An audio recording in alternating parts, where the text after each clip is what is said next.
Les personnes hypersensibles ont une réelle difficulté à s'insérer dans notre monde actuel.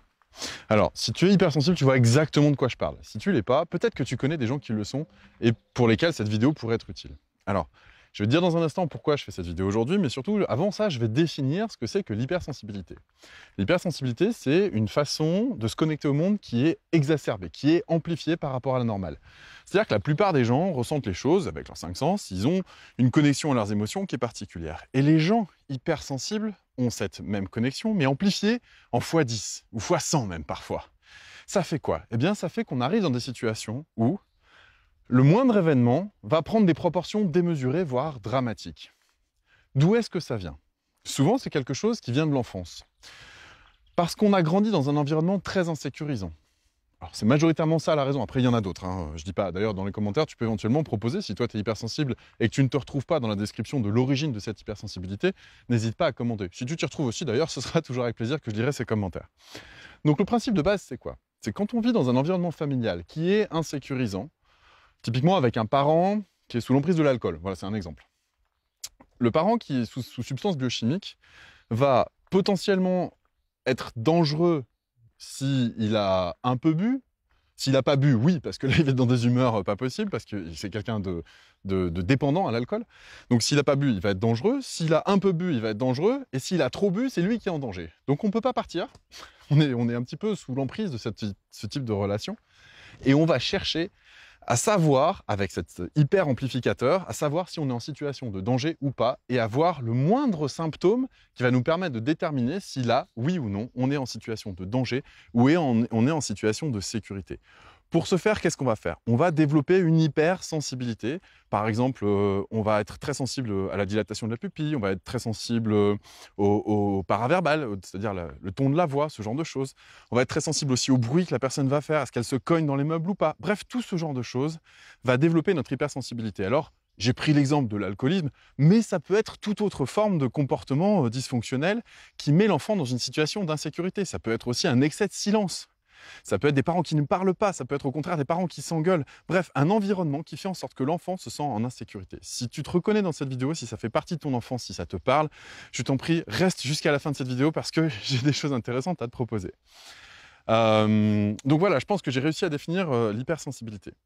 Alors, pourquoi est-ce que ça pose des gros problèmes d'insertion dans le monde? Bien parce que la plupart des gens ne fonctionnent pas comme ça.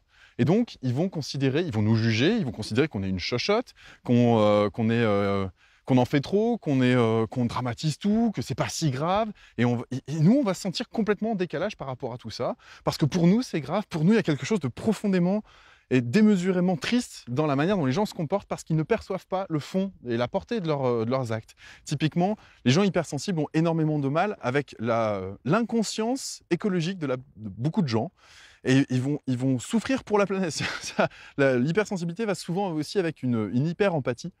Et on a énormément de mal à s'insérer dans le monde pour cette raison-là, parce qu'on a l'impression que si on doit agir comme les autres, on va se pervertir, on va pervertir son âme, on va pervertir l'essence même de qui on est, pour pouvoir s'adapter à une société dans laquelle on ne se reconnaît pas et qui ne nous reconnaît pas non plus d'ailleurs.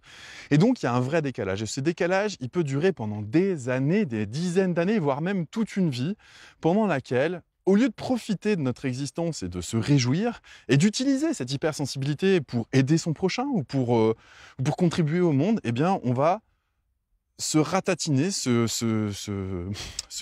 trouve pas le mot, se remettre dans son monde, un petit peu comme une huître, on va s'enfermer dans un monde, on va se surprotéger pour pouvoir s'isoler de cette source extérieure qui nous met mal à l'aise et qui fait en sorte qu'on n'est pas bien.